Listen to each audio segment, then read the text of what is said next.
The iron shackle around her wrist had worn the green skin raw, and Thurok could see the dried blood crusting the metal as she stood chained to the weathered post in the center of the slaver camp. He had not expected to find an orc woman here, not among the usual cargo of desperate humans and the occasional dwarf, but there she was, her amber eyes tracking every movement around her with the calculating wariness of a predator forced into a cage. The evening sun cast long shadows across the clearing, and Finnegan Xavier kept his expression carefully neutral as he approached the slaver captain's tent, his hand resting on the small iron key that hung from a cord around his neck beneath his shirt. He had purchased the key 3 hours ago in the nearby border town of Millhaven, paying an exorbitant sum to a drunk slaver who had been boasting about his latest acquisition. The man had been too deep in his cups to realize he was selling the only means of releasing his most valuable prisoner, and Finnegan had not corrected him. Now, as he surveyed the camp from the tree line where he had been watching for the past hour, he counted 6 slavers, all armed, all dangerous, and all standing between him and the orc woman whose fate had somehow become entangled with his own conscience. Finnegan was not a hero. He had spent the last 8 years working his family's farm on the frontier, the land his father had died defending from raiders when Finnegan was barely 20. He knew how to swing an axe, how to read the weather, how to coax crops from stubborn soil. He did not know how to orchestrate a rescue, especially not one that would likely end with him bleeding out in the dirt. But he had seen the way the slavers looked at her, had heard their crude jokes about what they planned to do before they sold her to the fighting pits in the Southern Territories, and something in him had snapped. The orc woman was tall, perhaps 6 feet, with broad shoulders and arms corded with muscle that spoke of a life spent in physical labor or combat. Her hair was black and long, pulled back in a thick braid that fell past her shoulder blades. She wore the remnants of leather armor, torn and stained, and her green skin was marked with bruises and cuts. But it was her eyes that had caught Finnegan's attention when he first saw her that morning. They held no defeat, no resignation. Only rage and determination burning so bright he could feel the heat of it even from a distance. The sun dipped lower, painting the sky in shades of orange and red. The slavers were preparing their evening meal, the smell of cooking meat drifting through the camp. Finnegan watched as 2 of them approached the orc woman, one carrying a wooden bowl. They stopped just out of her reach, taunting her with the food, laughing as she lunged forward only to be jerked back by the chain. The iron collar around her neck rattled, and Finnegan saw her jaw clench, her small tusks visible as her lips pulled back in a snarl. He had to move soon. The longer he waited, the more likely someone would notice him lurking in the shadows. Finnegan checked his supplies one last time. A hunting knife, a length of rope, a small water skin, and a bag of dried meat and bread he had packed that morning. It was not much, but it would have to be enough. He had left his horse tied a mile back, hidden in a ravine where the animal would not give away his position. If this worked, if he somehow managed to free her and escape, they would have to move fast and on foot until they could circle back for the horse. The plan, such as it was, relied on chaos and timing. Finnegan had observed the camp long enough to note the patterns. The slavers took shifts watching their prisoners, but they were lazy, overconfident. They did not expect trouble this deep in their own territory. The orc woman was the only one chained to the central post. The other prisoners, 3 humans and a dwarf, were locked in a wooden cage near the edge of the camp.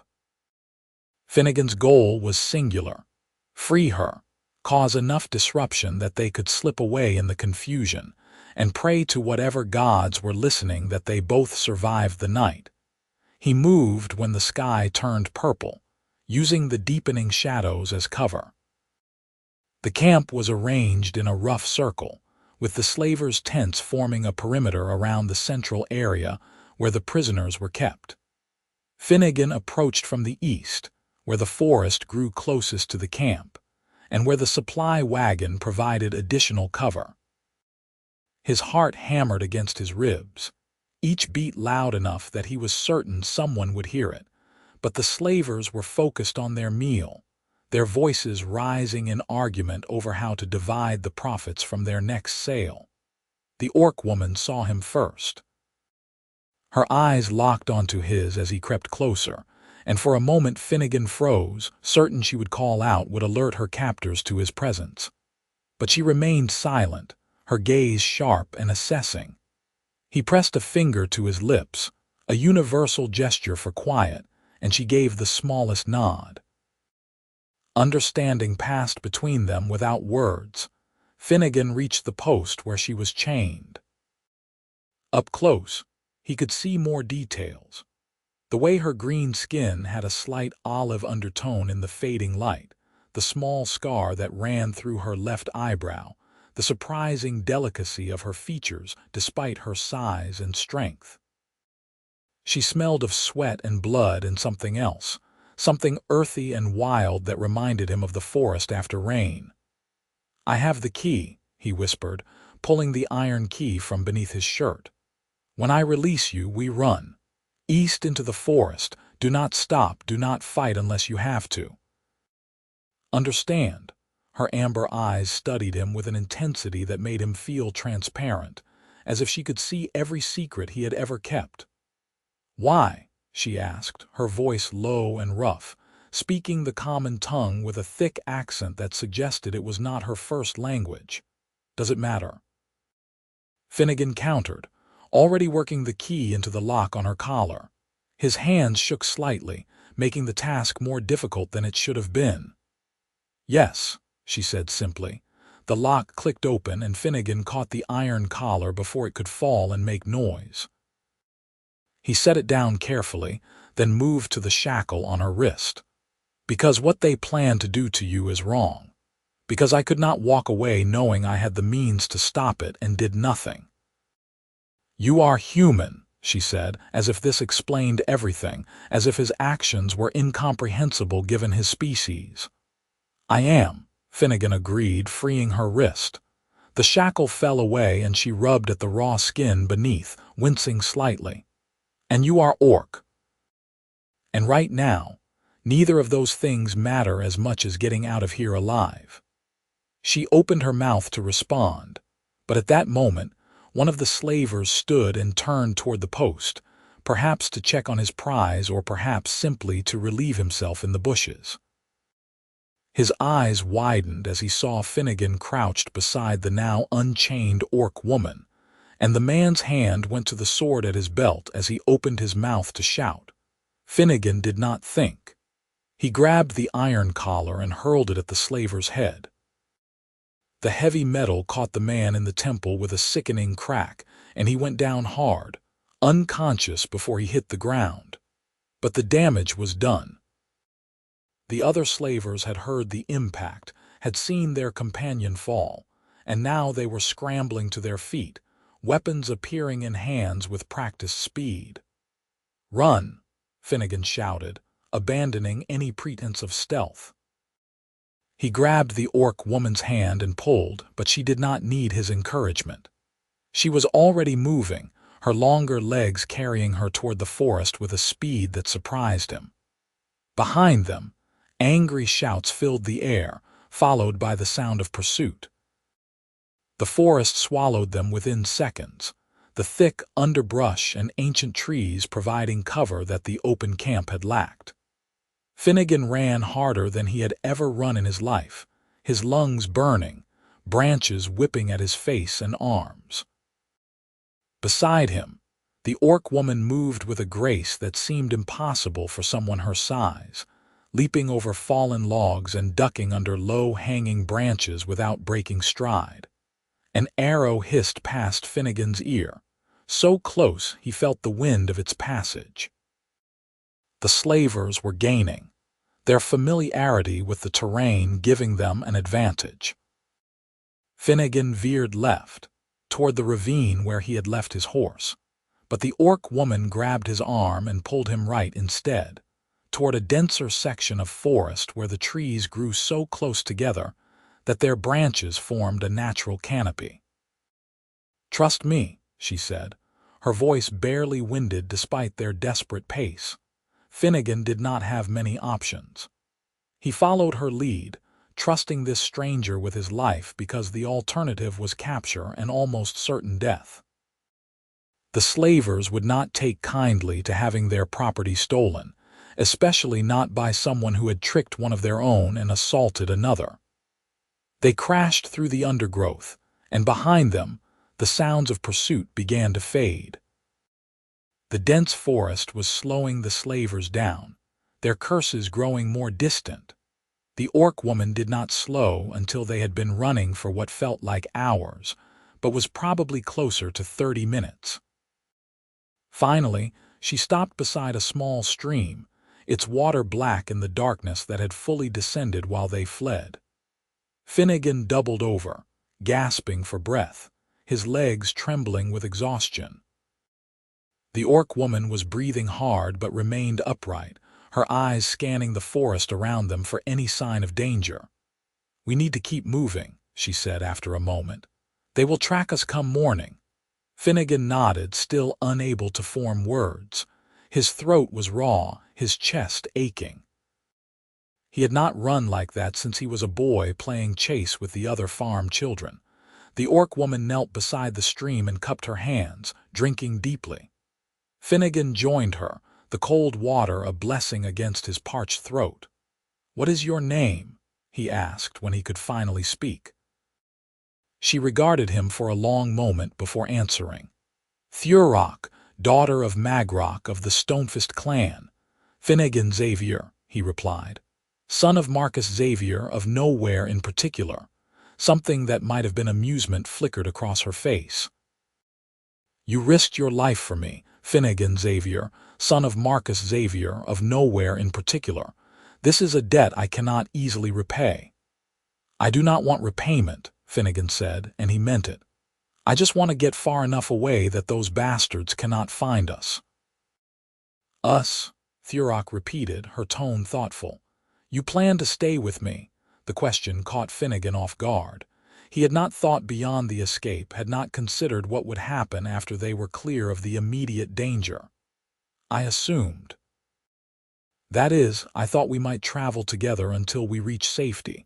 Unless you have somewhere else you need to be." Thurok looked away, her expression hardening. "My clan is 3 weeks north of here, but I cannot return to them." "Why not?" "Because I was cast out," she said flatly. "I am clanless, an outcast. The only thing that awaits me among my people is death or exile repeated." Finnegan absorbed this information, realizing that he had rescued someone with nowhere to go, much like himself in a way. "What did you do to get cast out?" "I spared a human child during a raid," Thurok said, her voice carrying no shame, only matter-of-fact acknowledgement. "My war chief said it was weakness, that I had dishonored the clan by showing mercy to the enemy. He gave me a choice, ritual combat to the death or exile. I chose to walk away." "And the slavers found you," Finnegan finished, 3 days ago. "I was traveling south, hoping to find work as a mercenary or guard. They ambushed me in my sleep, used nets and drugs to subdue me. I killed one of them before they got the collar on me, but it was not enough." She touched her neck where the iron had rested, her fingers gentle on the raw skin. "I had resigned myself to dying in the fighting pits, a warrior's death, if not an honorable one." They sat in silence for a while, listening to the stream burble over stones. Finnegan tried to organize his thoughts, to make sense of the situation he had thrown himself into. He had a farm waiting for him, crops that needed tending, responsibilities that had accumulated during the 2 days he had been gone. But he could not bring himself to regret his actions, even knowing the complications that lay ahead. "My farm is 2 days east of here," Finnegan said finally. "It is not much, but it is defensible and far enough from the main roads that slavers rarely venture that direction. You could come with me, at least until you figure out what you want to do next." Thurok turned to look at him, her amber eyes reflecting starlight. "You would bring an orc to your home, into human territory. My nearest neighbor is 10 miles away," Finnegan said with a slight smile. "And old Gregory is half blind and fully deaf. I doubt he would notice if I brought home a dragon." "You joke," Thurok said, but there was uncertainty in her voice, as if she could not quite believe what he was offering. "I do," Finnegan admitted, "but the offer is genuine. You helped us escape, and you need somewhere safe to recover. It seems a reasonable arrangement."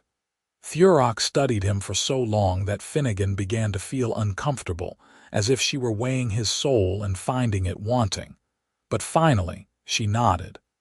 "I accept your offer, Finnegan Xavier. But I will not be a burden. I will work, will earn my keep. This I swear."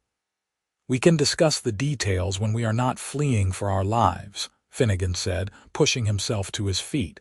His legs protested but held. "We should keep moving. Put as much distance between us and them as possible." They traveled through the night, following the stream until it joined a larger river, then heading east as the first gray light of dawn began to paint the horizon. Finnegan retrieved his horse from the ravine without incident, grateful to find the animal calm and unharmed. The horse was less thrilled about carrying 2 riders, one of them substantially heavier than the other, but the beast was well trained and accepted the burden without more than a few snorts of protest. By the time the sun was fully up, they had covered significant ground. Finnegan's exhaustion was bone deep, but he did not dare stop for more than brief rests. Behind them, somewhere in the forest, the slavers were surely tracking them. Men like that did not give up easily, especially not when their pride and profit were on the line. Thurok sat behind him on the horse, her arms wrapped around his waist to maintain balance. Finnegan was acutely aware of her presence, of the warmth of her body against his back, of the way her grip tightened whenever the horse stumbled on rough terrain. He wondered what she was thinking, this orc woman who had gone from prisoner to fugitive to traveling companion in the span of a single night. He wondered if she regretted accepting his offer, if she was already planning to slip away at the first opportunity. They stopped around midday in a small clearing surrounded by thick brambles. Finnegan dismounted with a groan, his legs stiff and aching. Thurok slid down more gracefully, though he noticed she moved gingerly, favoring her left side. The bruises from her captivity were darkening, purple and black blotches against her green skin. "Are you injured?" Finnegan asked, pulling out the dried meat and bread from his pack. "Beyond the obvious, I mean." Thurok accepted the food he offered, tearing into the meat with her teeth. She chewed thoughtfully before answering. "Cracked rib, I think, and my shoulder was wrenched when they threw the nets, but nothing that will not heal with time." "I have some supplies at the farm," Finnegan said. "Bandages, salves." "My mother was a healer before she passed, taught me the basics before fever took her." "I am sorry for your loss," Thurok said, the formal words carrying genuine sympathy. "It was 5 years ago," Finnegan said, surprised by the tightness in his throat. He did not often speak of his mother, of the way the house had felt empty after she was gone. "But thank you." They ate in companionable silence, both too tired for extended conversation. Finnegan fed and watered the horse, then checked their surroundings for any sign of pursuit. The forest was peaceful, birds singing in the trees, sunlight filtering through the leaves in dappled patterns. It seemed impossible that just hours ago they had been running for their lives. "We should rest here for a few hours," Finnegan decided. "The horse needs the break, and so do we." I will take first watch." Thurok did not argue. She found a patch of soft grass and lay down, her eyes closing almost immediately. Within minutes, her breathing had evened out into the deep rhythm of sleep. Finnegan watched her for a moment. This fierce warrior who had been vulnerable enough to be captured, strong enough to survive, and proud enough to accept help even when it went against everything her people believed. He settled with his back against a tree trunk, the hunting knife resting across his lap. His own eyes felt heavy, but he forced himself to stay alert. They were not safe yet, would not be safe until they reached the farm, and probably not even then. But they had made it this far, against all odds, and Finnegan was not about to let his guard down now. The afternoon passed slowly. Finnegan found his thoughts drifting to practical concerns. He would need to harvest the wheat soon, before the autumn rains began. The roof on the barn needed patching, and the fence along the northern property line had been listing for months. Tasks he had been putting off, chores that required more hands than he possessed. He glanced at Thurok's sleeping form, remembering her promise to work, to earn her keep. Perhaps having her help would not be such a terrible thing, assuming she stayed long enough to make a difference. He woke her when the sun began its descent, the light taking on that golden quality that meant evening approached. Thurok came awake instantly, her hand reaching for a weapon that was not there before her eyes focused, and she remembered where she was. Finnegan handed her more dried meat and the water skin, and they prepared to continue their journey. How much farther? Thurok asked as they mounted the horse again. "If we push through the night, we can reach the farm by dawn," Finnegan said. "But we need to be careful. There is a road we have to cross about 5 miles from here, and it is sometimes patrolled by militia from the nearest settlement." "Human militia who would not take kindly to seeing an orc," Thurok said dryly. "Exactly." They rode in silence as the light faded, both of them alert for any sign of danger. The forest thinned as they traveled, giving way to rolling hills and scattered groves. The landscape was familiar to Finnegan, these hills and valleys he had explored as a boy and worked as a man. He felt some of the tension leave his shoulders. They were close now, close to home. The road, when they reached it, was empty. They crossed quickly, the horses' hooves loud on the packed dirt, and plunged back into the relative safety of the wilderness on the other side. Another few miles and they would be on Finnegan's land, the property his grandfather had claimed and his father had defended, and that Finnegan now maintained through sheer stubborn determination. Dawn was breaking when the farmhouse finally came into view. It was a modest structure, built from logs and stone, with a barn to one side and fields stretching out in neat rows beyond. The wheat was golden and ready for harvest, just as Finnegan had feared, and the vegetable garden near the house was overgrown with weeds. But it was home, and Finnegan felt a wave of relief so strong it was almost physical. "This is yours?" Thurok asked, her voice carrying surprise. "This is mine," Finnegan confirmed, dismounting and offering her a hand down. She ignored the hand, sliding from the horse on her own, but there was no insult in the gesture, simply independence. He led the horse to the barn, removing the saddle and bridle and making sure the animal had food and water. Thurok followed, her eyes taking in every detail of the structure, the tools hanging on the walls, the stalls that could house 3 horses but currently held only 1. When Finnegan was finished with the horse, he gestured for her to follow him to the house. The interior was as modest as the exterior. A single large room served as kitchen, dining area, and living space, with a stone fireplace dominating one wall. A door led to a smaller room that had been his parents' bedroom and was now his own. The loft above had served as his childhood room and was now used for storage. Everything was clean but worn, the furniture handmade and practical rather than decorative. "It is not much," Finnegan said, suddenly self-conscious about the simplicity of his home. "It is more than I have had in a long time," Thurok replied, her tone sincere. She stood in the center of the room, looking almost too large for the space, and Finnegan realized again just how imposing her presence was. Not threatening exactly, but powerful. "You can sleep in the loft," Finnegan said, pointing to the ladder. "There are blankets and furs up there. I will make us some food, something hot. Then we both need real rest." Thurok nodded and climbed the ladder with surprising ease despite her injuries. Finnegan heard her moving around above him as he kindled a fire in the hearth and began to prepare a simple meal of porridge and bacon. His hands moved through the familiar motions automatically, but his mind was racing with everything that had happened in the past day. He had set out with a vague plan to buy some supplies in Millhaven and perhaps hire help for the harvest.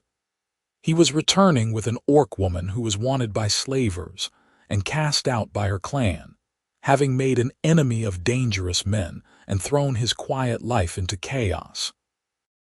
And yet, he could not bring himself to regret it. Thurok descended when the food was ready, and they ate together at the rough wooden table. The silence between them was comfortable now, the exhaustion of their journey making conversation unnecessary. When they finished, Finnegan cleaned the dishes while Thurok returned to the loft. He heard the creak of the floorboards as she settled onto the makeshift bed, and then silence. Finnegan allowed himself to collapse onto his own bed without bothering to remove more than his boots. Sleep claimed him instantly, deep and dreamless. He woke in the late afternoon to the sound of movement outside. For a moment, panic seized him, images of slavers surrounding the house flooding his mind. But then he heard the rhythmic thunk of an axe biting into wood, and he relaxed. Finnegan dressed quickly and stepped outside to find Thurok splitting logs, her movements efficient despite the obvious pain she was trying to hide. "You should be resting," Finnegan called out. Thurok paused, leaning on the axe handle. Sweat gleamed on her green skin, and her braid had come partially undone, strands of black hair falling around her face. "I told you I would not be a burden. You need firewood. I am cutting firewood." "Your rib is cracked," Finnegan pointed out. "And it will heal whether I rest or work," Thurok countered. "I am not fragile, human." Finnegan held up his hands in surrender. "I am not suggesting you are, but there is no point in making the injury worse. The firewood can wait." Thurok regarded him for a long moment, then nodded and set down the axe. "What needs doing, then?" "Tasks that will not risk making the injury worse," Finnegan considered. "The garden needs weeding, and the chickens need feeding. Both require more patience than strength." "I can do patience," Thurok said, and there was dry humor in her voice that made Finnegan smile. They worked together through the afternoon and into the evening. Thurok proved to be as competent with garden work as she had been with the axe, her large hands surprisingly gentle as she distinguished between weeds and vegetables. Finnegan fed the chickens and checked the fences, then began the process of preparing equipment for the wheat harvest.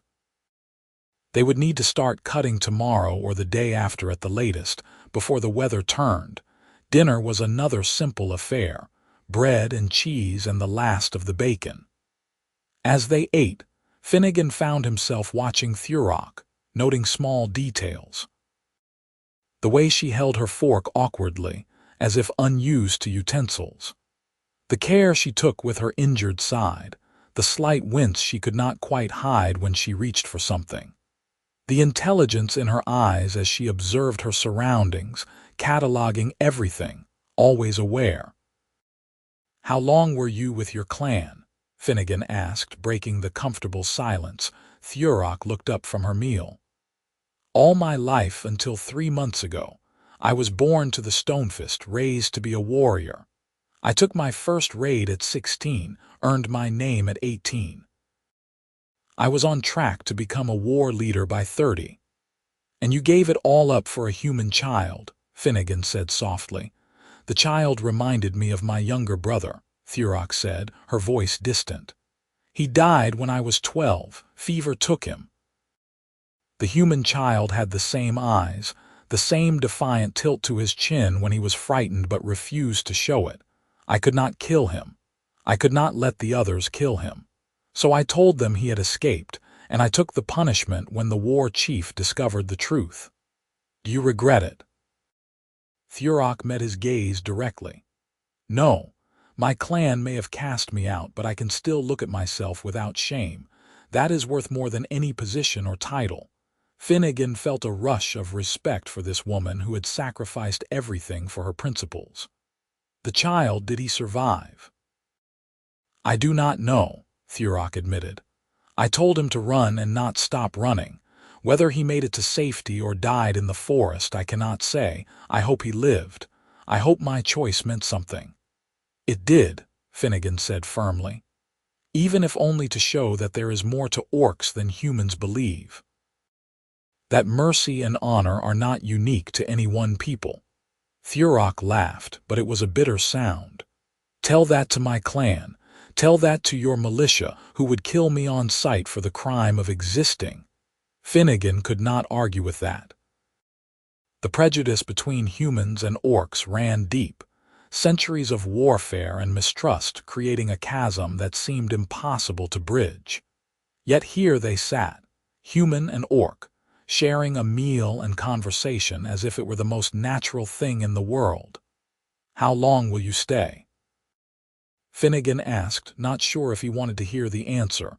Thurok was quiet for a moment. I do not know. I need time to heal, time to plan my next move.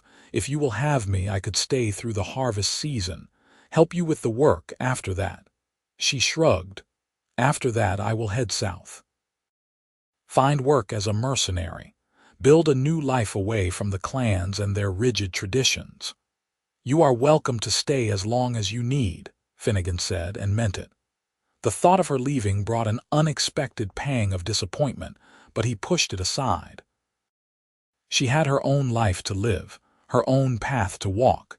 He could not expect her to remain simply because he enjoyed her company. The days fell into a rhythm. They rose with the sun and worked until darkness forced them to stop. Finnegan taught Thurok the nuances of farm work, and she proved to be a quick study. Together, they harvested the wheat, cutting and bundling the golden stalks before the autumn rains began. Thurok's strength was invaluable. Her ability to carry loads that would have required 2 men making the work progress twice as fast as it would have otherwise. But it was more than just her physical capabilities that Finnegan appreciated. Thurok had a sharp wit and a dry sense of humor that caught him off guard. She asked questions about everything, curious about human customs and farming practices. In turn, she told him stories about orc culture, about the clan structure and the warrior traditions, painting a picture of a society that was far more complex than the savage monsters humans believed them to be. They talked while they worked, their conversations ranging from the practical to the philosophical. Finnegan found himself sharing things he had never told anyone, thoughts and fears he had kept locked away since his parents' deaths. Thurok listened without judgment, offering perspective that was sometimes harsh but always honest. "You hide here," she said one evening as they sat on the porch, watching the sunset paint the sky in shades of orange and purple. "You use the farm as a shield, a reason to avoid the world." Finnegan bristled at the accusation. "I am not hiding, I am surviving, maintaining what my family built." "You are 28 years old," Thurok continued, her tone matter of fact rather than cruel. "You should have a wife, children, a life beyond these fields. Instead, you work alone, speak to no one, go nowhere. That is not living, that is hiding." "And what about you?" Finnegan shot back, stung by the truth in her words. "You speak of heading south, of becoming a mercenary, selling your sword to the highest bidder, forming no connections, building no future. How is that any different?" Thurok was silent for a long moment. "It is not different," she admitted finally. "We are both running in our own ways, both hiding from the pain of loss and rejection." The honesty of her words deflated Finnegan's anger. He sighed, leaning back against the porch railing. "So what do we do about it?" "I do not know," Thurok said, and there was vulnerability in her voice that he had not heard before. "I do not know how to stop running. It is all I have done since I left the clan."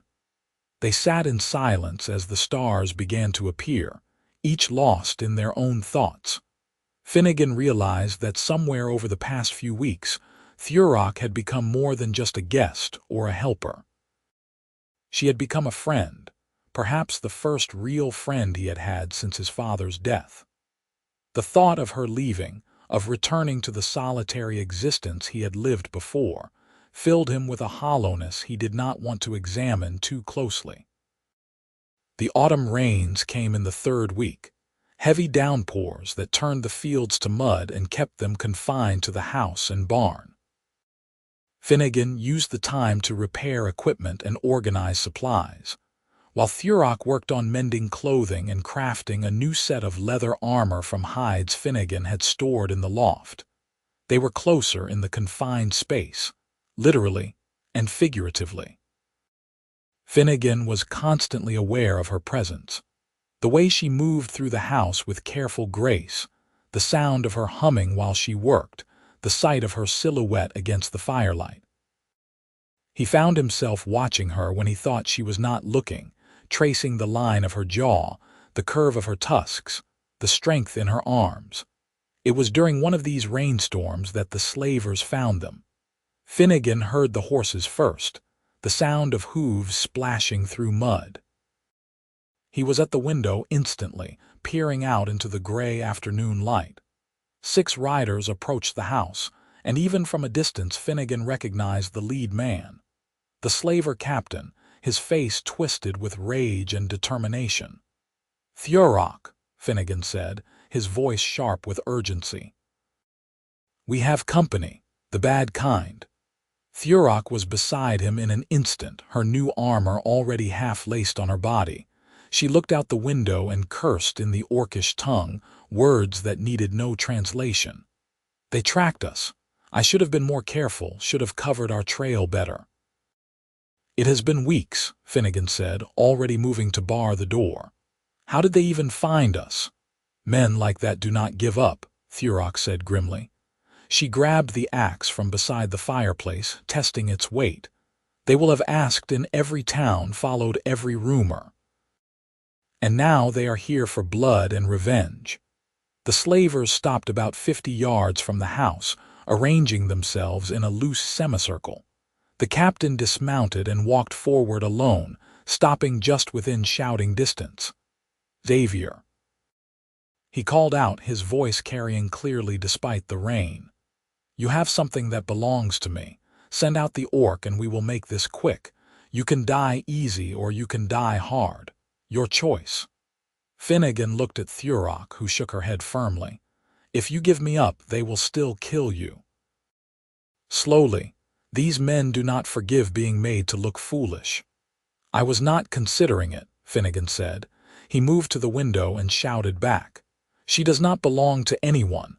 Leave my property and I will not shoot you where you stand." The captain laughed, a harsh sound that held no humor. "Brave words from a dead man. But I will give you one more chance. We know you are alone out here. No one will come to help you. Surrender the orc and your death will be quick." Finnegan did not bother responding. Instead, he retrieved his father's bow from where it hung above the fireplace and strung it with practiced ease. The weapon was old but well maintained, and Finnegan had spent countless hours practicing with it. He was no master archer, but at this distance, he could hit what he aimed at. "Can you use a bow?" he asked Thurok. She shook her head. Give me something to throw or something to hit. Those are my skills. Finnegan grabbed several of the knives from the kitchen, offering them to Thurok handle first. She took them, testing the balance, then nodded in satisfaction. These will do. The slavers were conferring among themselves, clearly debating their next move. Finnegan used the time to assess their defenses. The house was solidly built, with thick walls and small windows that would make breaching difficult. They had water from the well in the kitchen, food enough for several days. But they were outnumbered 3-1, and the slavers surely had more weapons and experience in combat. We need to make them pay for every inch, Finnegan said, thinking aloud. Make it too costly to continue. They are here for profit, not glory. If we hurt them badly enough, they might decide we are not worth the trouble. Or they might burn the house down around us out of spite, Thurok countered. Well, let us hope it does not come to that. The slavers split up, 3 moving toward the house from the front while the other 3 circled around toward the barn. Finnegan took aim at the lead man in the frontal group and loosed an arrow. It caught the slaver in the shoulder, spinning him around with a scream of pain. The other 2 dove for cover, but not before Finnegan had knocked another arrow. From the side window, Thurok hurled one of the knives with deadly accuracy. It buried itself in the thigh of a slaver trying to approach the barn, and the man went down cursing. The remaining slavers pulled back, reassessing now that they realized their quarry had teeth. Nice throw, Finnegan said. I told you I know how to throw, Thurok replied, already hefting another knife. The standoff continued through the afternoon. The slavers made several attempts to approach the house, but each time Finnegan or Thurok drove them back with arrows or thrown weapons. 2 of the slavers were wounded badly enough that they had to retreat entirely, leaving only 4 still in fighting shape. But the slavers had numbers and patience on their side, and as the light began to fade, Finnegan knew their situation was growing desperate. They will wait for full dark, Thurok said, voicing his own thoughts. Then they will rush us all at once. In the dark, your bow will be useless. Then we need to end this before dark, Finnegan said. Any ideas? Thurok was quiet for a moment, her amber eyes calculating. The barn. If I can reach it, I can come at them from behind, catch them between us. That is suicide, Finnegan protested. You would have to cross open ground with them shooting at you. Do you have a better plan? Finnegan did not. He looked at Thurok, this fierce warrior who had become so important to him in such a short time, and felt fear clench his heart. If you do this, you need to survive. Promise me you will not do anything stupid. Thurok met his gaze, and something passed between them, an understanding that went beyond words. I promise to do what I must to see both of us through this alive. It was not the promise Finnegan wanted, but it was apparently all he would get. Thurok gathered the remaining knives and the axe, then moved to the back door. Give me 60 heartbeats, then make noise at the front. Draw their attention. Finnegan counted, each beat seeming to take an eternity. When he reached 60, he opened the front door and fired 3 arrows in quick succession. None aimed to kill, but all designed to make the slavers take cover and focus on the house. He heard shouts of alarm, the sound of men scrambling for position. In the chaos, he did not see if Thurok made it to the barn. The next several minutes were among the longest of Finnegan's life.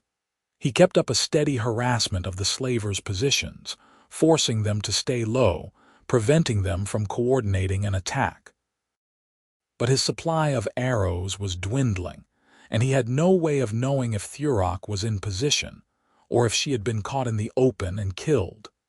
Then he heard a scream from behind the slaver's position, followed by shouts of confusion. Thurok had engaged, her axe flashing in the fading light. Finnegan saw 2 slavers turn to face this new threat, leaving their backs exposed to the house. He did not hesitate. 2 arrows flew and both found their marks. The slavers went down, one dead instantly, the other clutching at the shaft protruding from his back.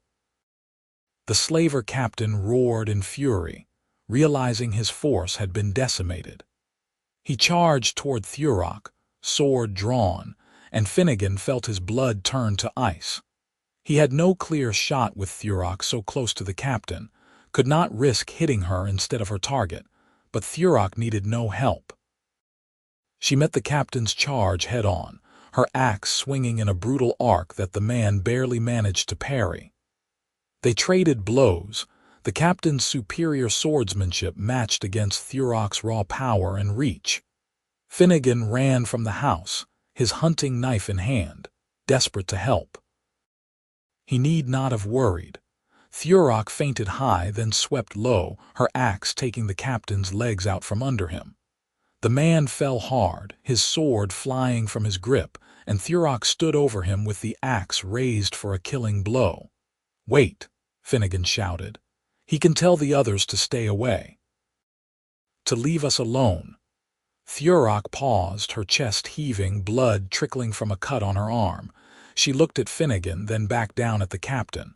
"You think his word means anything?" "No," Finnegan admitted. "But I think the sight of their dead companions and his terror will be enough to spread the word that we are not easy prey." The captain stared up at Thurok, genuine fear in his eyes for the first time. "She is just an orc," he spat. "Not worth dying for." "She is worth more than your entire miserable life," Finnegan said coldly. He knelt beside the captain, his knife resting against the man's throat. "But I am going to let you live anyway. You are going to take your wounded and leave. And you are going to tell everyone you meet that this land is protected, that anyone who comes here looking for trouble will find more than they can handle. Do you understand?" The captain nodded jerkily, his eyes never leaving the knife. "I understand. Good." Finnegan stood and gestured with the knife. "Gather your men and go, and if I ever see any of you again, I will not be so merciful."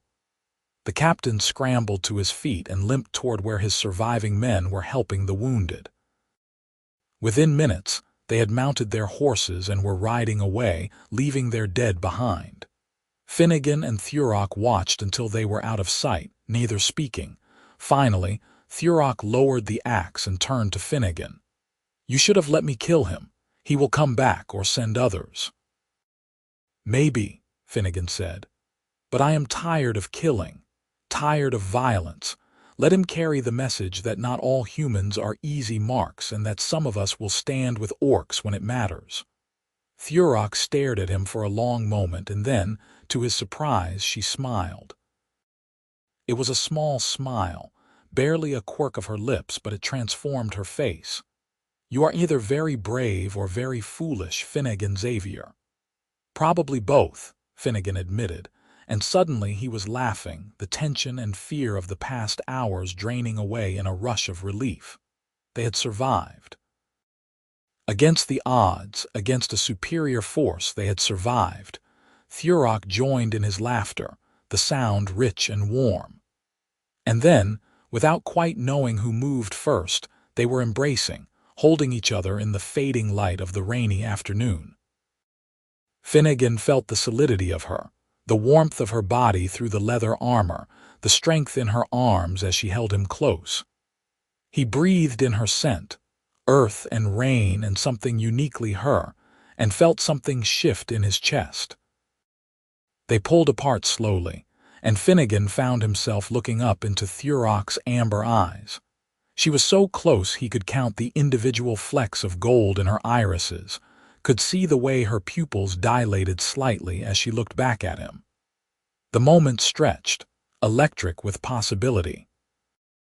"We should tend to your wound," Finnegan said finally, his voice rough. Thurok blinked as if coming out of a trance. "Yes, yes, of course."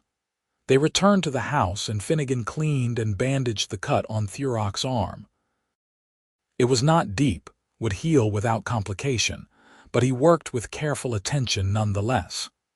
His hands were gentle, and he was aware of every point where his skin touched hers, of the way she watched him while he worked. "Thank you," she said when he was finished, "for not letting me kill him, for giving him a chance to spread the word instead of just ending it. That took more courage than violence would have." "I learned from the best," Finnegan said, thinking of her story about the human child, about choosing mercy over duty. "You showed me that there is strength in compassion." Thurok looked away, but not before Finnegan saw the emotion in her eyes. "I should prepare dinner," she said, standing abruptly. "We both need to eat." They moved around each other in the kitchen with practiced ease, the domesticity of the moment somehow more intimate than the embrace had been. They had fought side by side, had defended this home together, and now they were sharing a meal as if it were the most natural thing in the world. Over the following weeks, something shifted between them. The easy camaraderie remained, but underneath it ran a current of tension, of awareness. Finnegan found himself noticing details about Thurok he had overlooked before, the way the firelight caught in her hair, turning it to silk, the grace in her movements despite her size, the rare moments when her guard dropped and he could see vulnerability beneath the warrior exterior. He caught her watching him too, her gaze thoughtful and assessing. Once, he looked up from his work to find her staring at him with such intensity that he felt heat rise to his cheeks. She looked away quickly, but the moment lingered between them. The harvest was complete, the fields prepared for winter. The barn was full of grain and the root cellar stocked with vegetables. They had enough to last through the cold months with plenty to spare, thanks to Thurok's help. Finnegan knew he should feel satisfied, content with a successful season. Instead, he felt a growing dread as he realized that Thurok would soon have no reason to stay. She had not mentioned leaving, but he saw her preparing for it. She spent long hours working on her armor, sharpening weapons, organizing supplies. She was getting ready to move on, to pursue the plan she had mentioned that first night.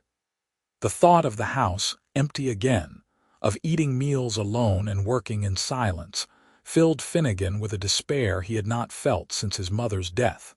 It came to a head on a cold evening in late autumn. They were sitting by the fire after dinner, as had become their custom, when Thurok finally broke the silence. "I should leave soon," she said quietly. "Before the first snow, the mountain passes will be dangerous once winter sets in." Finnegan had known this was coming, but hearing the words still felt like a physical blow. "Yes," he managed. "Yes, that makes sense." "I've stayed longer than I intended," Thurok continued, her eyes fixed on the fire. "You have been generous, more generous than I had any right to expect. But I cannot impose on your hospitality forever." "It has not been an imposition," Finnegan said, the words tumbling out. "Having you here has been. It has been the best months of my life. This place has felt like a home again instead of just a house I maintain out of duty." Thurok looked at him sharply. "Finnegan, I know you have plans," he interrupted. "I know you want to go south to build a new life, and I would never ask you to give that up. But I need you to know that if you want to stay, if you want to make this your home too, I would be honored. More than honored, I would be grateful for every day." The silence that followed was deafening. Thurok stared at him, her expression unreadable. Finnegan waited, his heart pounding, wondering if he had just ruined everything with his honesty. "Why?" Thurok asked finally. "Why would you want me to stay? I am orc. I am clanless. I bring nothing but danger to your door." "You bring yourself," Finnegan said simply. "Your strength, your wisdom, your terrible sense of humor, and your even worse cooking. You bring conversation and companionship and the feeling that I am not alone in the world. Is that not enough?" "You do not know what you are asking," Thurok said, but her voice was uncertain now.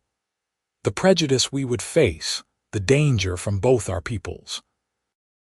They would call you orc lover, would ostracize you, and my people, if they found out, would see me as a traitor twice over.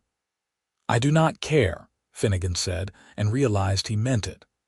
I have been alone for 8 years, going through the motions of living without actually being alive. You changed that. You made me remember what it feels like to have someone to share things with, to work beside someone who understands me. I do not want to go back to how things were before. Thurok stood abruptly and walked to the window, her back to him. Finnegan watched the tension in her shoulders, the way her hands clenched and unclenched at her sides. He had pushed too far, had asked for too much. She would leave now, would disappear into the night, and he would never see her again. But when she turned back to face him, there were tears tracking down her green cheeks. I was exiled for showing mercy to a human child, she said, her voice breaking. My clan said I was weak, that I had dishonored our people.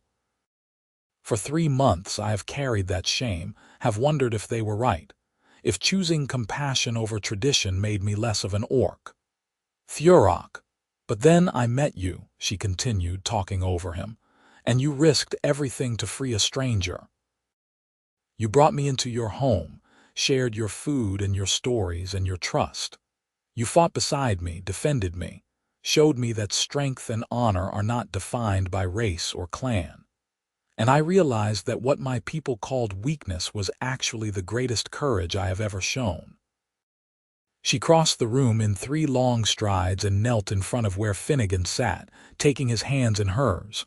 Her grip was strong, calloused, warm. I do not want to leave, she whispered. I do not want to go south and sell my sword to strangers. I want to stay here in this house that has become home with you, but I am afraid. Of what? Finnegan asked, hardly daring to breathe. Of wanting this too much, Thurok admitted. Of letting myself hope for a future I was told I could never have. Of loving someone and having it taken away. The word hung in the air between them, fragile and precious. Loving. Finnegan felt his heart expand, felt a joy so intense it was almost painful. He pulled one hand free from her grip and reached up to cup her face, his thumb brushing away the tears on her cheek. I am afraid too, he said softly. Terrified, actually, but I would rather be afraid with you than safe and alone. Stay, Thurok, not as a guest, not as hired help. Stay as my partner, as the person I want to build a life with. Thurok closed her eyes, leaning into his touch. Your people will never accept us. Then we will be enough for each other. We will face prejudice, hatred, perhaps violence. We faced it already and survived.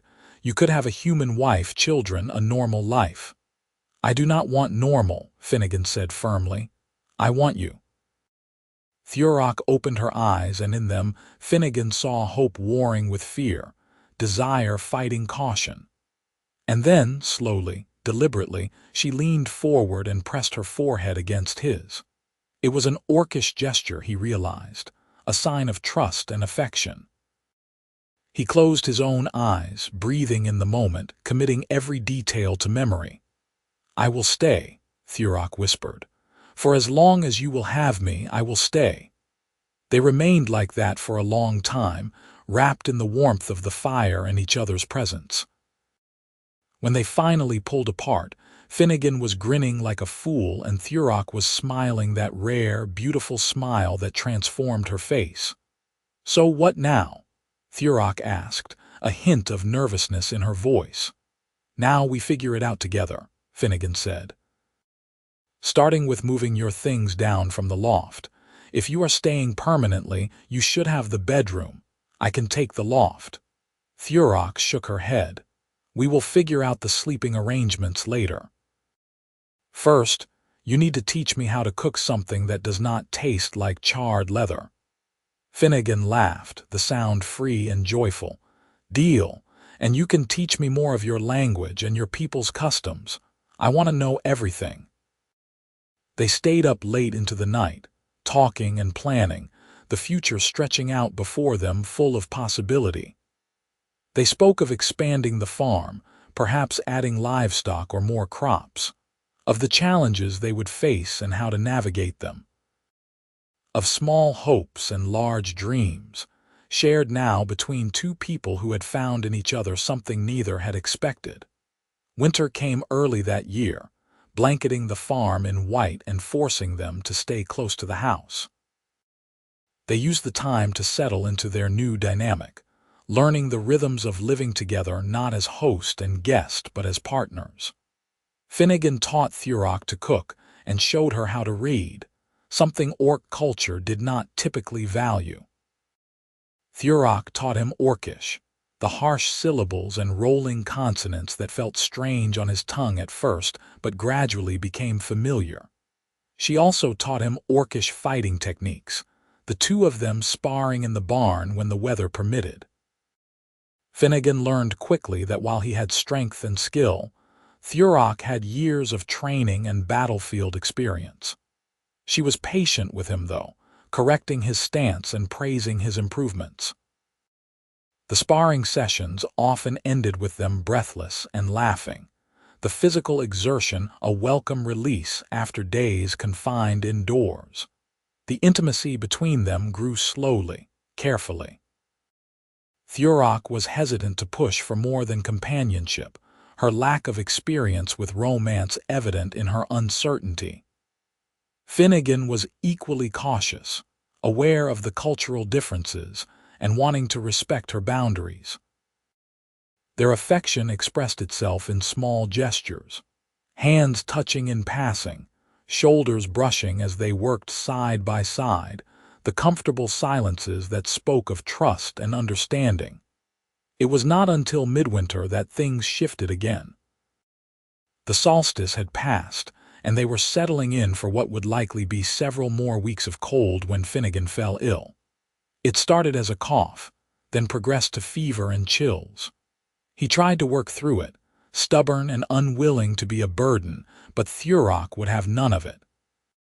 She put him to bed and took over all the chores, refusing his protests with a firmness that brooked no argument. For 3 days, Finnegan drifted in and out of consciousness, his body fighting the infection. Thurok tended him with a gentleness he had not known she possessed, bathing his forehead with cool cloths, coaxing him to drink herbal teas she brewed from his mother's recipes, sitting vigil through the long nights. In his fever dreams, Finnegan heard her speaking to him in Orcish, words he did not understand but that sounded like prayers. When the fever finally broke, he woke to find Thurok asleep in the chair beside his bed, her head resting on her folded arms on the mattress. She looked exhausted, dark circles under her eyes, her face lined with worry.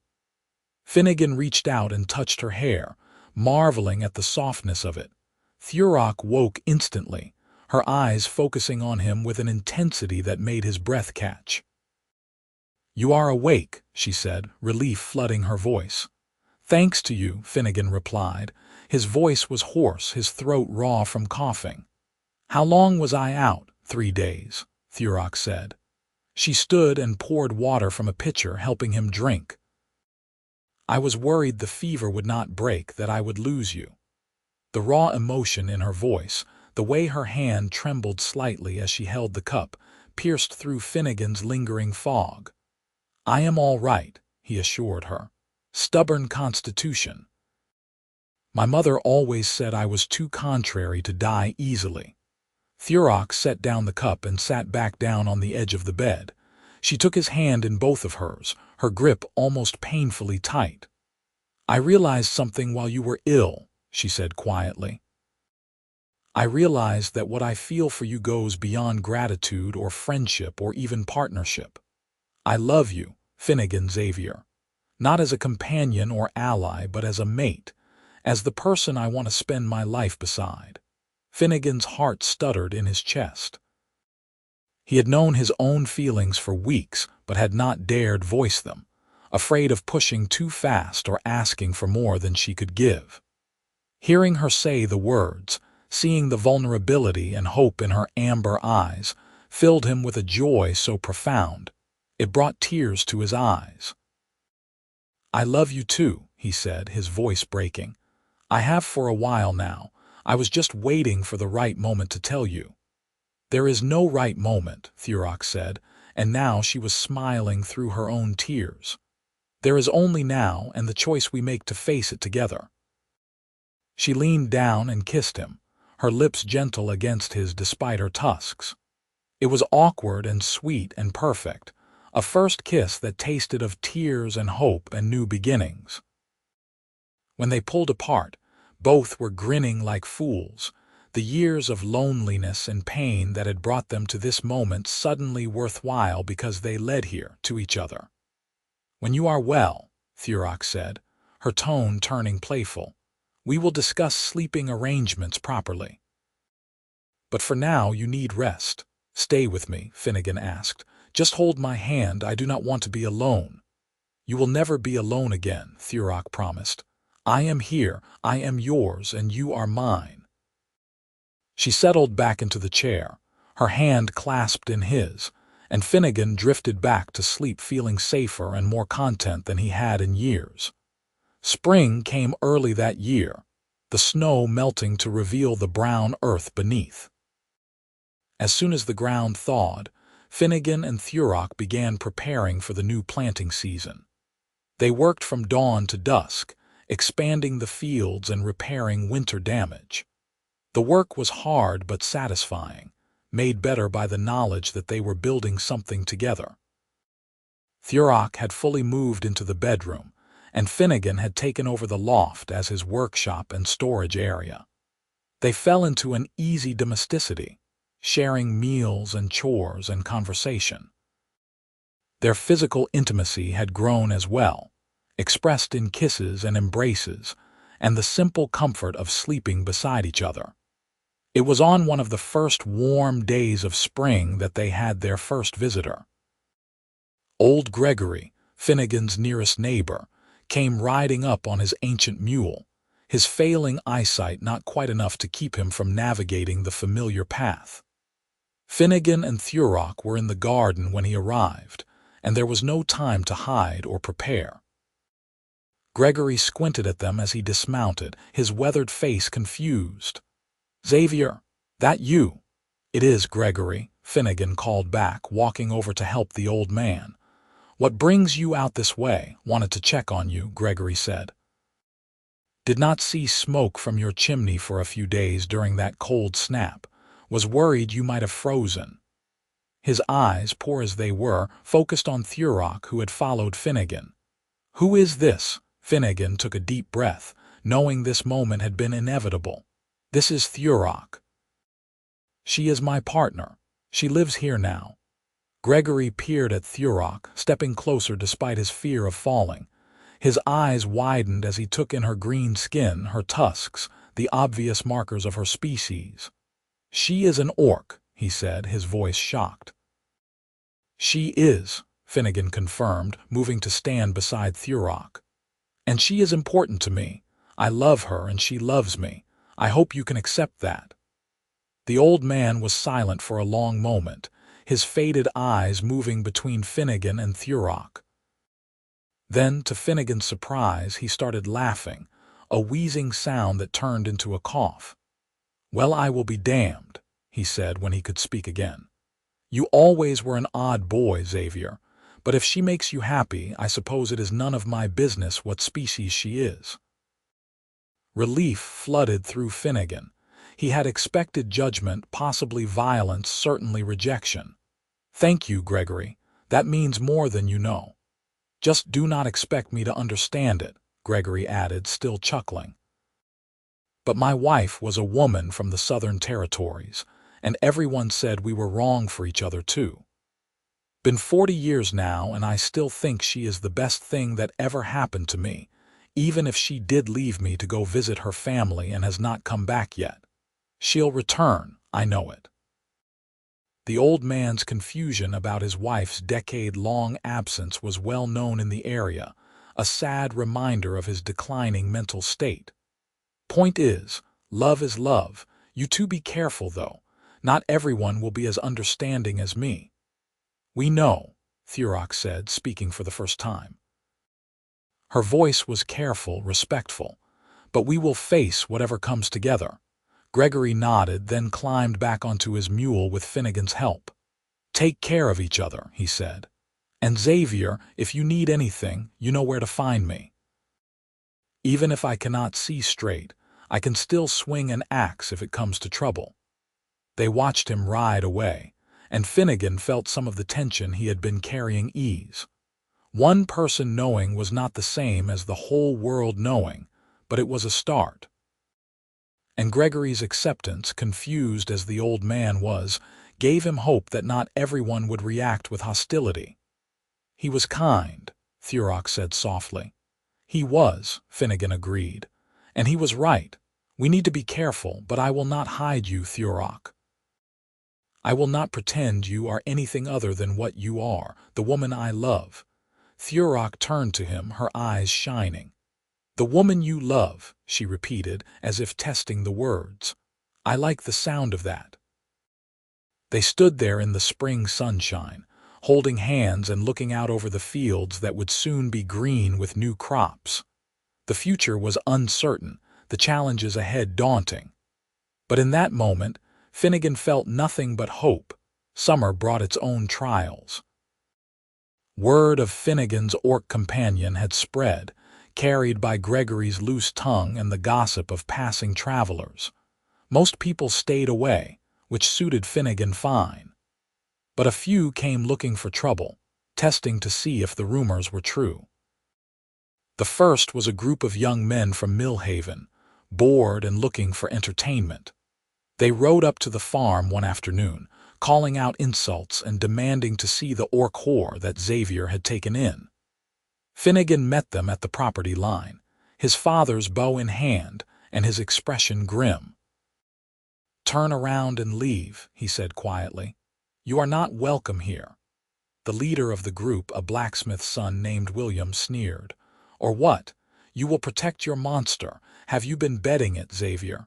Do you know what people are saying about you? I know, Finnegan said, his voice ice. And I do not care. This is my land and she is under my protection. Leave now or I will treat you as hostile invaders. William reached for his sword, but before he could draw it, Thurok appeared from the barn, her axe resting casually on her shoulder. She had grown even more intimidating over the months, her muscles developed from constant labor, her bearing that of a seasoned warrior. The young men took one look at her and their bravado crumbled. We were just leaving, William muttered, wheeling his horse around. The others followed quickly, and soon they were galloping away, sending up clouds of dust. Thurok walked over to stand beside Finnegan. You handled that well. No violence. I am learning from you, Finnegan said with a slight smile. Sometimes the threat of violence is enough. But not always, Thurok cautioned. Eventually someone will push harder, someone who does not back down. She was right, of course. 2 weeks later it happened. A militia patrol came to the farm, 6 men in rough uniforms bearing the colors of the regional lord. Their captain, a grizzled veteran named Harding, demanded to inspect the property for dangerous creatures. I have no dangerous creatures here, Finnegan said, standing in his doorway. Inside, Thurok waited, hidden but ready. We have reports of an orc, Harding said flatly. Orcs are classified as enemy combatants under frontier law. If you are harboring one, you are guilty of treason. That is an outdated law, Finnegan countered, from the wars that ended 20 years ago. The peace treaty specifically allows for orcs to live and work in human territories if they are not engaged in hostile activities. Harding's eyes narrowed. You seem to know a lot about the law, farmer, almost like you have been preparing for this conversation. I raid, Finnegan said simply. And I know my rights. You have no authority to search my property without evidence of a crime. Do you have such evidence? The word of a dozen people who have seen or heard about your orc is enough evidence for me, Harding said. He gestured to his men. "Search the house and barn. If you find the creature, bring it out. If Xavier resists, arrest him." The militiamen moved forward, and Finnegan knew he could not stop them without violence. His hand tightened on the doorframe, mind racing for a solution. And then Thurok stepped out from behind him, placing herself between Finnegan and the militia. "I am the orc you seek," she said clearly. "I am Thurok, formerly of the Stonefist clan, now clanless. I claim the protection of the Peace Treaty, Article 7, which grants refugee status to orcs who have been cast out by their people and seek sanctuary in human lands." Harding stared at her, clearly not expecting this level of legal knowledge from an orc. "The treaty has specific requirements for claiming refugee status. You need to present yourself to the regional authorities and submit to registration." "Which I will do," Thurok said calmly. "Escort me to your commander, and I will make my claim official." "But I am not a criminal, and neither is Finnegan Xavier. We are following the law." The standoff lasted several tense seconds. Then Harding nodded slowly. "Very well. You will come with us to Millhaven and present yourself to Lord Blackthorn. If your claim is validated, you will be given papers. If not..." He left the threat hanging. "I will go," Thurok said. She turned to Finnegan, who looked stricken. "It will be all right. Trust the law as you told me to." "I am coming with you," Finnegan said immediately. "No," Thurok said firmly. "Someone needs to watch the farm. And if this goes badly, you cannot be implicated. Stay here. I will return." She left with the militia before Finnegan could argue further, and he watched them ride away with a sick feeling in his stomach. He had pushed her to trust human law, to believe that they could find a way to be together legally. But what if he was wrong? What if the militia decided that her status as an outcast made her ineligible for protection? The next 3 days were agony. Finnegan threw himself into work, trying to exhaust his body so his mind would stop spinning worst-case scenarios. He repaired fences that did not need repairing, reorganized the barn 3 times, and cooked meals he had no appetite for.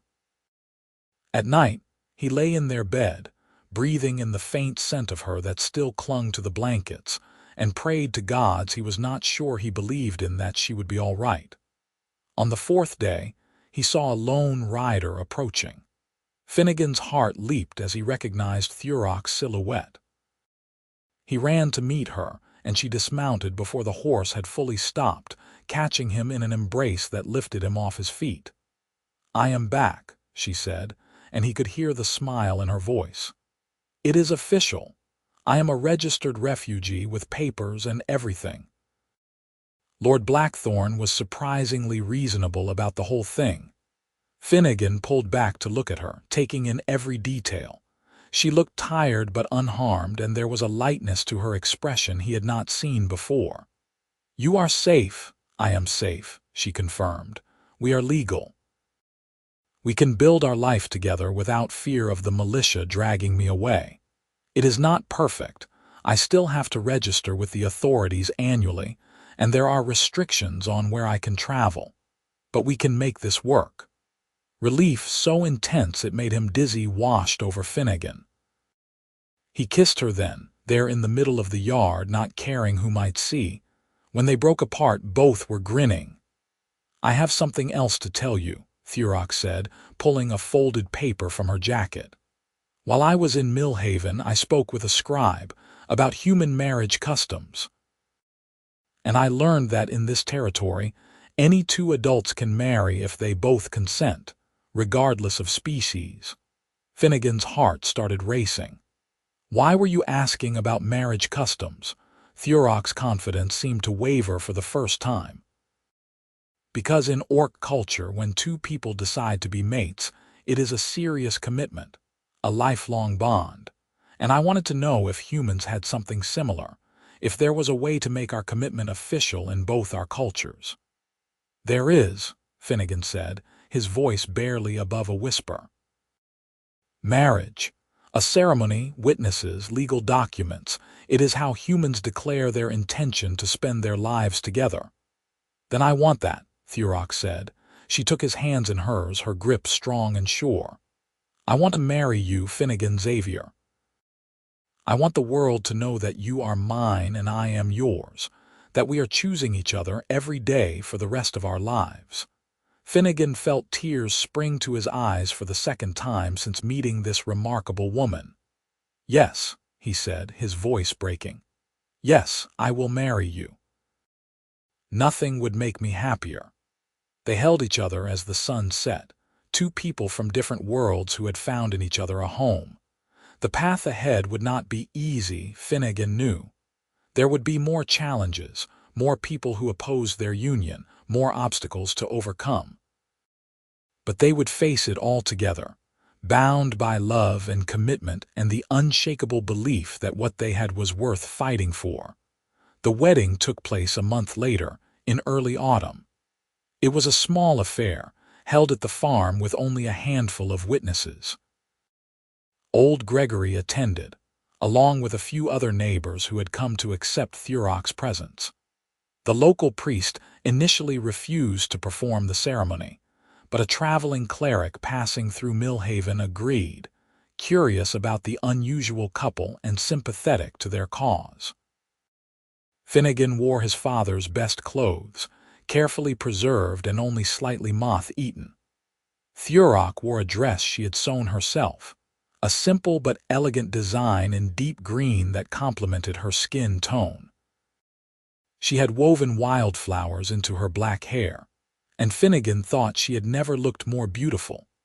They spoke their vows in both common and Orcish, promising to love and honor each other, to stand together through hardship and joy.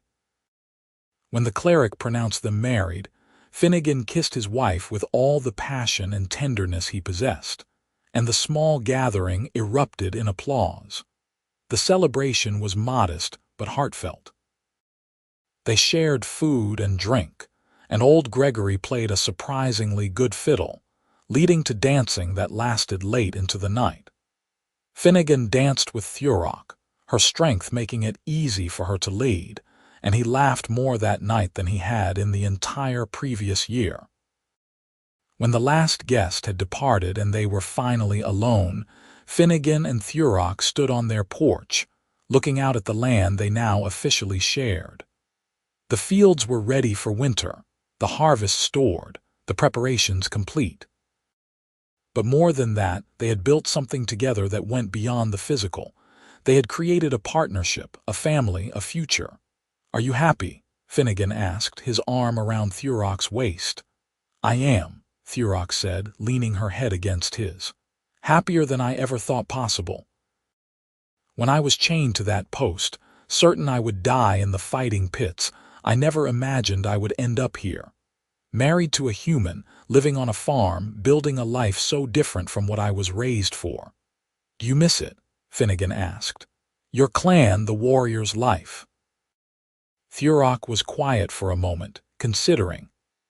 "I miss my brother sometimes and the sense of purpose that came with clan life. But I do not miss the violence, the constant need to prove myself through combat. This life we have built, it is better, more meaningful. I am not just surviving anymore. I am living." "I felt the same way," Finnegan admitted. "Before you came, I was going through the motions, working the farm because it was expected, because it was all I knew how to do. But now, every day has purpose. Every task we complete together is building toward something bigger." They stood in comfortable silence for a while, listening to the night sounds. An owl hooted in the distance, and somewhere a fox barked. The stars overhead were brilliant, unobscured by clouds, painting the sky in silver light. "What do you think happens next?" Thurok asked eventually. "Next?" Finnegan echoed. "In our story. We have had our adventure, faced our challenges, declared our love. What comes after the happy ending?" Finnegan thought about it, then smiled. "Life, I suppose. Real life with all its mundane details and small joys. We will plant crops and harvest them." We will argue about silly things and make up. We will face hard winters and celebrate good harvests. We will grow old together, building a life that is quietly extraordinary in its ordinariness." "I like the sound of that," Thurok said. "Quietly extraordinary." "And maybe," Finnegan added, a note of hope in his voice, "if we are very fortunate, we will show others that love can bridge any divide, that human and orc can build a life together, that peace is possible one relationship at a time." "That is ambitious," Thurok said, but she was smiling. "Do you really think we can change people's minds?" "I think we already have," Finnegan said. "Gregory sees you as a person, not a monster. Lord Blackthorn granted you refugee status when he could have denied it. The cleric married us when others refused. Every small victory is a step toward something bigger." Thurok turned to face him, her amber eyes luminous in the starlight. "You are an optimist, Finnegan Xavier." "I prefer hopeful romantic," Finnegan countered with a grin. "That too," Thurok agreed. She kissed him, gentle and sweet, a promise of nights to come. "Take me to bed, husband. We have a life to build, and it starts tomorrow." They went inside together, closing the door on the night and the world beyond. Inside their home, they were simply two people in love, choosing each other despite everything that said they should not exist. And in that choice, in that defiance of expectation and prejudice, they found something more powerful than any law or tradition. They found hope. The years that followed were not without difficulty. They faced prejudice from passing travelers, awkward questions from merchants, and the occasional hostile confrontation with those who believed interspecies relationships were an abomination. But they faced it all together, their bond growing stronger with each challenge overcome. Thurok became known in the region as a fierce protector and skilled worker, her reputation gradually shifting from Xavier's orc to simply Thurok of the Xavier farm. She helped neighbors with difficult tasks, shared her knowledge of herbal remedies learned from orcish traditions, and proved through action that orcs were not the mindless savages many believed them to be. Finnegan became more active in the local community, attending town meetings and advocating for better treatment of non-human residents.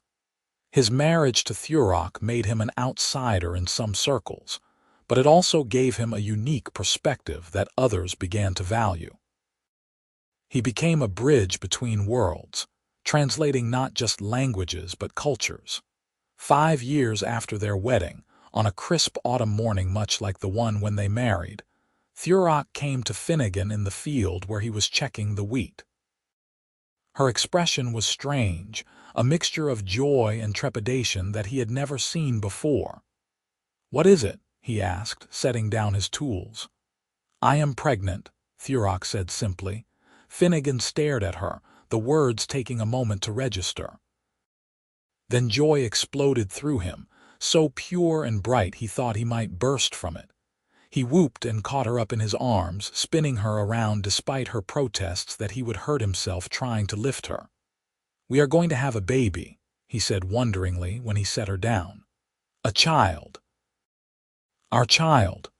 Half human, half orc," Thurok said, and now her trepidation made sense. "I do not know what that will mean, if the child will be accepted by either of our peoples, if they will face even more prejudice than we have." Finnegan took her face in his hands, making sure she was looking at him. "Our child will be loved," he said firmly. "Our child will be raised to be strong and kind, to stand up for what is right, to bridge worlds just like we have. And if the world does not accept them, then we will teach them to change the world." Tears spilled down Thurok's cheeks. "You say that like it is simple." "It is not simple," Finnegan acknowledged, "but it is right, and we have never chosen the simple path anyway." Their daughter was born in the spring, arriving with the first warm days and the blooming flowers. She was small, smaller than a human baby but larger than an orc infant typically was. Her skin was a pale green, her eyes a striking blue-green that reflected both parents. She had small bumps on her lower jaw that would eventually develop into tusks, but they were barely visible. Her ears were slightly pointed, her hair black like her mother's. They named her Mara, after Finnegan's mother, and from the moment she drew her first breath, she became the center of their world. Raising Mara brought new challenges and new joys. She grew quickly, stronger than a human child but with a human's curiosity and emotional expressiveness. She learned to speak both Common and Orcish, switching between them fluidly. She loved working in the garden with Finnegan and learning to fight with wooden weapons Thurok crafted for her. As Mara grew, she became a symbol to the community. Some saw her as an abomination, proof that humans and orcs should not mix. But others saw her as hope, as evidence that the two species could coexist and even create something beautiful together. Children who had been taught to fear orcs played with Mara and learned that she was just like them. Adults who had held prejudices watched Finnegan and Thurok raise their daughter with love and patience and began to question their own beliefs. Years rolled into decades, and the Xavier farm became known throughout the region. Not just as the place where a human man had married an orc woman, but as a sanctuary, a place where anyone was welcome regardless of species or background. Travelers knew they could find a hot meal and a safe place to sleep. Outcasts and refugees found acceptance and help. Finnegan and Thurok grew old together, their faces lined with age, their bodies bearing the marks of a life lived fully. But their love never diminished.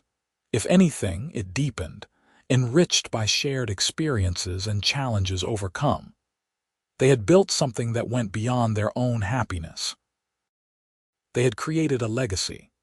On a warm summer evening, many years after that day when Finnegan had first seen Thurok chained to a post, they sat together on their porch. Mara, now a young woman, was inside preparing dinner, her own children Finnegan and Thurok's grandchildren playing in the yard. The sound of their laughter drifted on the breeze, pure and innocent. "You remember," Finnegan said, his voice roughened with age but still warm, "when you asked me why I freed you, what I was thinking?" "I remember," Thurok said, her hand finding his and squeezing gently. "You said it was because you could not walk away knowing you had the means to stop something wrong." "I was lying," Finnegan admitted. Thurok looked at him sharply. "What? I mean, that was true," Finnegan clarified, "but it was not the whole truth. The whole truth was that when I looked at you, chained and defiant, I saw strength and courage that I had been lacking in my own life. I saw someone who refused to give up, who held onto their dignity even in the worst circumstances. And I thought, if I walk away from this, if I do nothing, then I will be proving that I do not have that same strength, that I am content to hide from the world forever. So you freed me to save yourself," Thurok said, but there was no accusation in her tone, only understanding. "I freed you because I saw in you everything I wanted to be," Finnegan said. "And somehow, miraculously, you saw something in me worth staying for." "I saw a man who would risk everything for a stranger," Thurok said softly.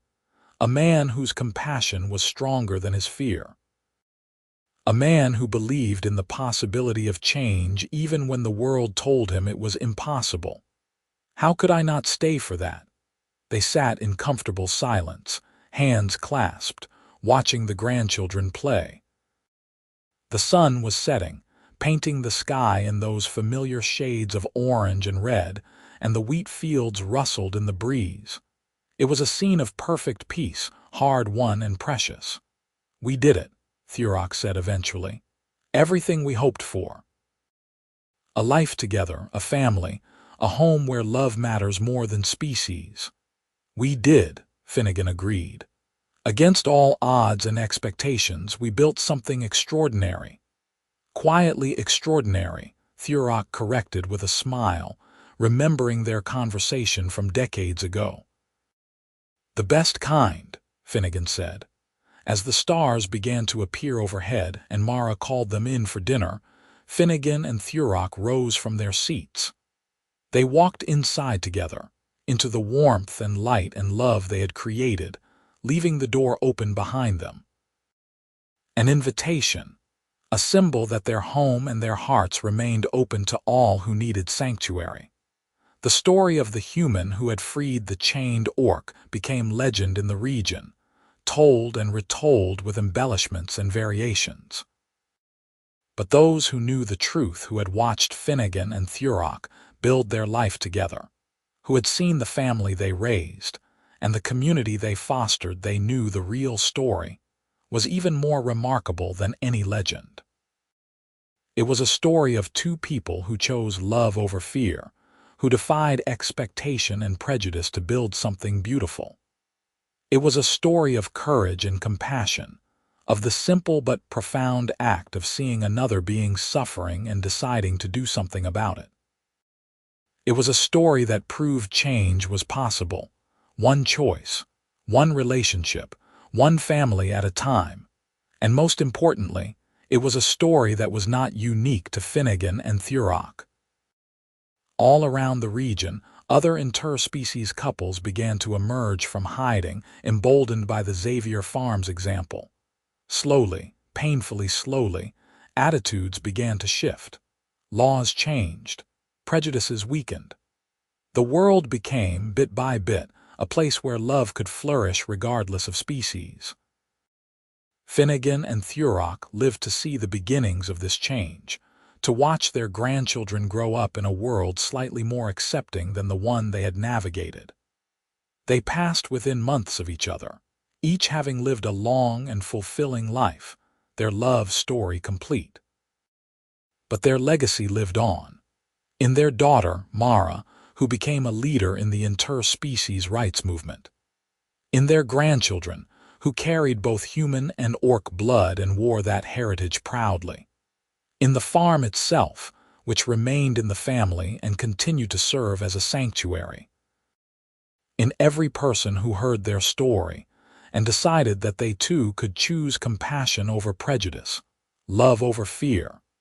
The iron key that Finnegan had used to free Thurok was kept by the family, passed down through generations as a symbol. A reminder that sometimes all it takes to change the world is one person deciding to unlock the chains that bind another. One act of courage in the face of cruelty. One choice to see past differences to the person beneath. And in a world that often felt dark and divided, that reminder gave hope. The same hope that Finnegan and Thurok had found in each other, that love could bridge any divide, that change was possible, that choosing compassion was always worth it. Their story ended as all stories must, but its echoes continued. In the laughter of children playing without seeing differences in skin color, in the clasped hands of couples who refused to let prejudice separate them, in every act of kindness between strangers, every bridge built between communities, every moment when someone chose understanding over hatred. The orc woman had been chained to a post, and he had had the only key. What he did shocked the slavers and changed the world. He freed her, loved her, built a life with her. He showed that the bonds of love were stronger than any chain, that the courage to choose compassion could overcome any obstacle, and in doing so, he did not just save her. He saved himself. He saved their community. He helped save a world that desperately needed examples of hope. That was their legacy. That was their gift. That was their story, complete and closed, a happily ever after earned through courage and choice and an unwavering commitment to love. And it all began with a simple question. What do I do when I see suffering and have the power to stop it? Finnegan Xavier answered that question with action. And in doing so, he proved that one person, one choice, one moment of courage can echo through generations, changing not just individual lives but the entire world. The end.